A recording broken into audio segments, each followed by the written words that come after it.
Top of the fifth inning here at Doterra Field at the UCCU Ballpark in Orem, Utah, on the campus of Utah Valley. Brandon Crow alongside Jordan Bianucci. In the first pitch, seen from Aguilar. He plants over the left field fence, a solo shot to tie things up here in the top of the fifth inning, 4-4. Aguilar wasting no time as he trots the bases with the big smile. The little man with the big swing ties things back up for the Texans. Here's the payoff pitch. And this one poked over to a line drive cut at short by Broussard. They double him up at first. Burns can't get back in time. Not a traditional double play, but a double play to end the inning nonetheless. Mason Gray tips his hat to his teammate Broussard. And a 6-3 putout ends the top of the third for the Texans. Utah Valley grabs their bats, tied up 3 apiece. Tarleton State and Utah Valley. So see what Mason Gray has up his sleeve for Seltzer. Here's a 3-2 pitch. Breaking ball outside corner, got him looking. Fantastic pitch there from Gray. His second strikeout on the afternoon. 2 away here in the top of the fourth.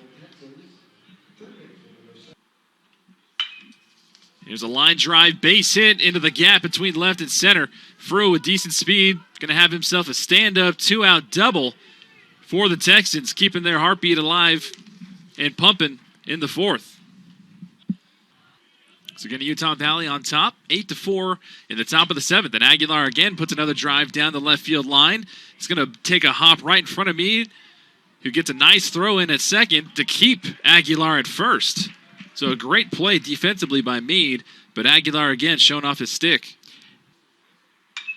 This ball played to Madsen, taps to the bag, trucks across the diamond for the 5-3 double play to end the inning.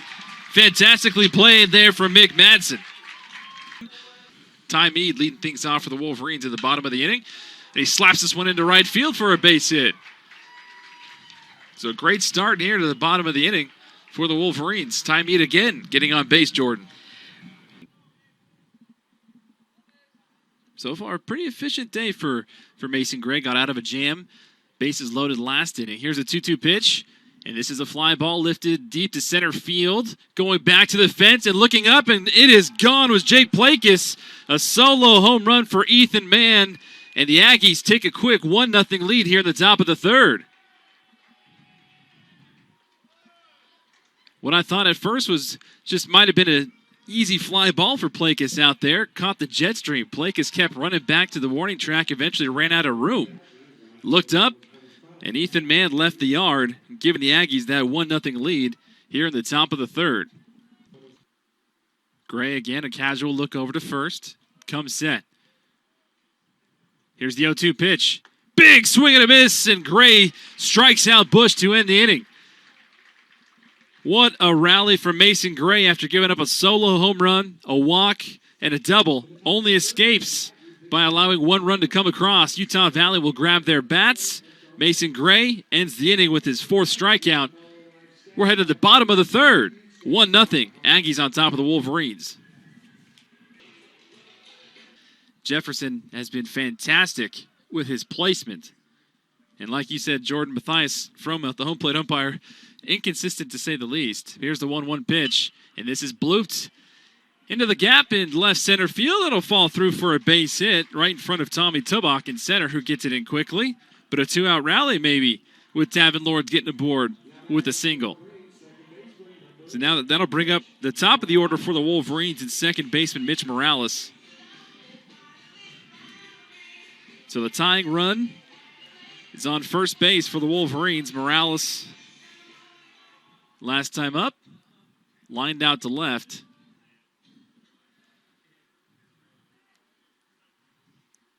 Here's the 0-0 pitch. And Morales puts a deep drive into this one, and this is gone! Utah Valley takes a 2-1 lead. Mitch Morales puts the Wolverines on top in the bottom of the third.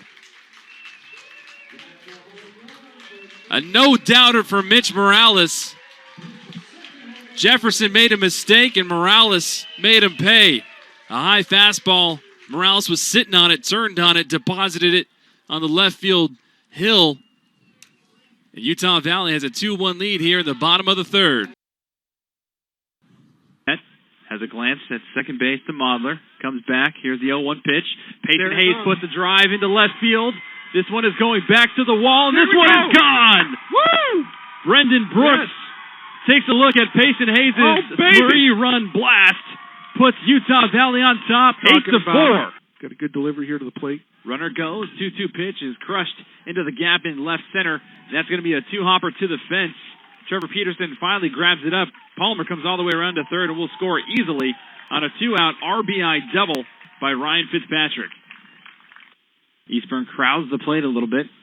Castro, catcher, sets up outside. Here's the pitch.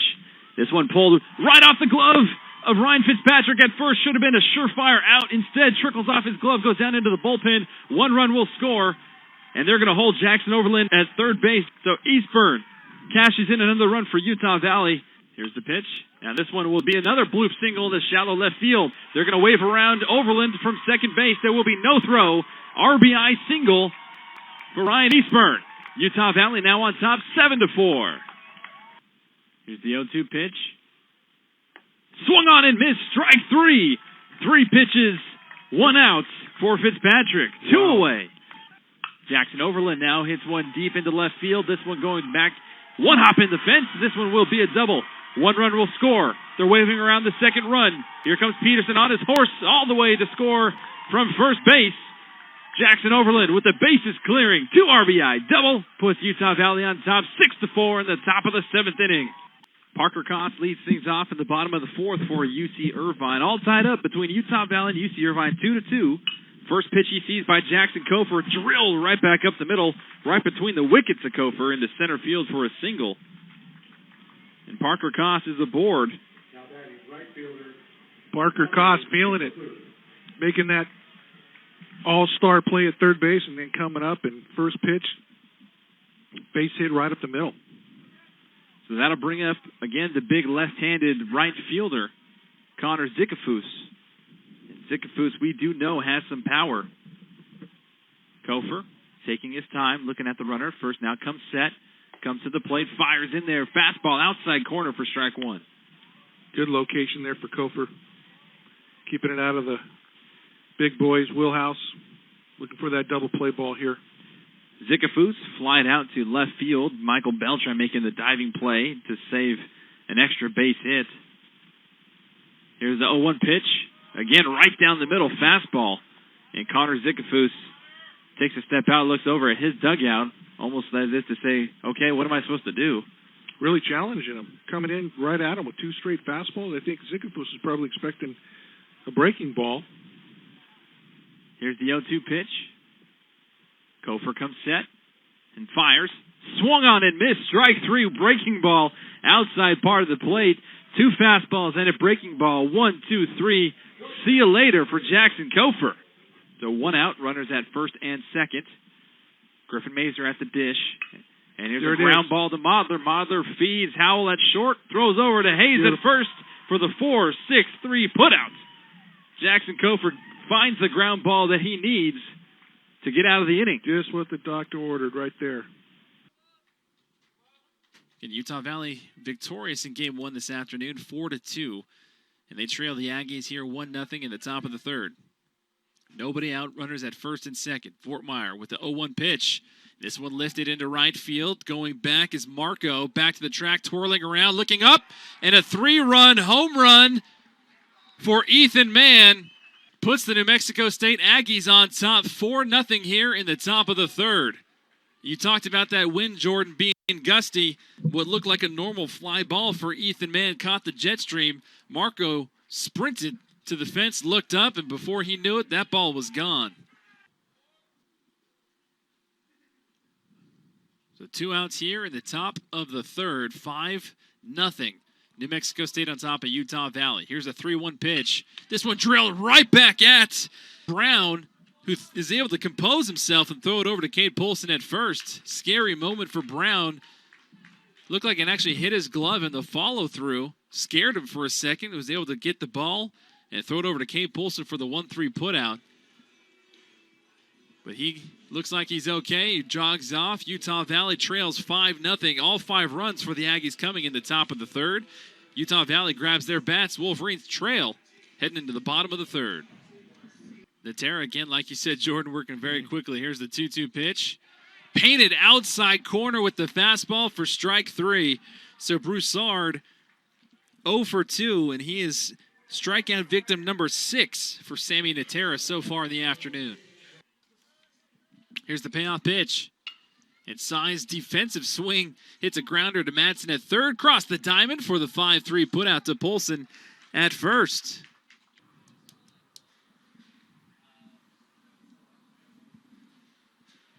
Here's the 0-2 pitch. And this is a comebacker the second time Stacy's hit one right back to him. Nice, calm, collected finish. And Mason Gray throws over to Polson for the 1-3 putout. And a quick out to start the top of the 4th inning for Gray.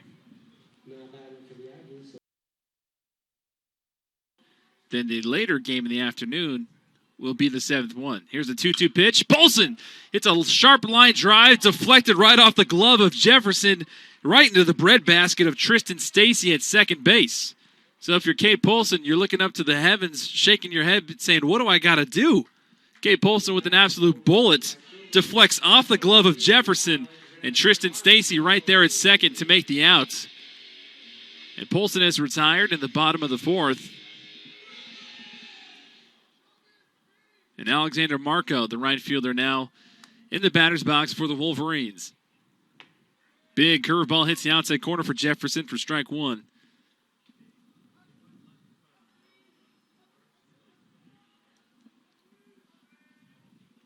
Here's the 0-1 pitch. Another curveball, this time inside corner for strike 2. Marco grounded out to short, his first time up in the 2nd inning.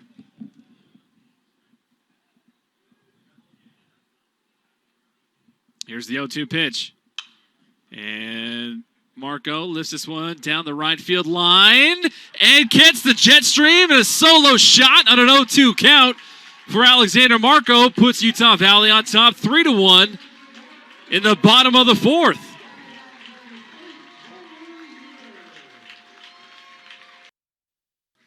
And Mason Gray has reached the century mark this afternoon with his pitches, and any momentum for the Wolverines is welcomed at this point. Utah Valley needs the W's. And just 3 outs away from getting a big one here. Here's a 2-2 pitch from Gray.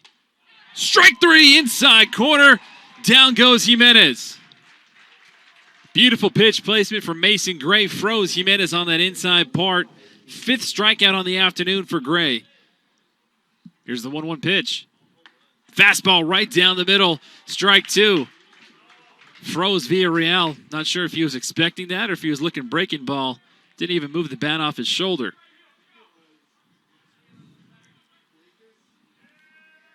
Here's the 1-2 pitch. Big swing and a miss. Mason Gray strikes out Villarreal for his 6th strikeout on the afternoon and closes the book on the Aggies in Game 1. Mason Gray, a complete game W for the Wolverines, and a much-needed W at that. They take Game 1 of this doubleheader today, Game 2 of the series, 4-2, your final score after 7 innings.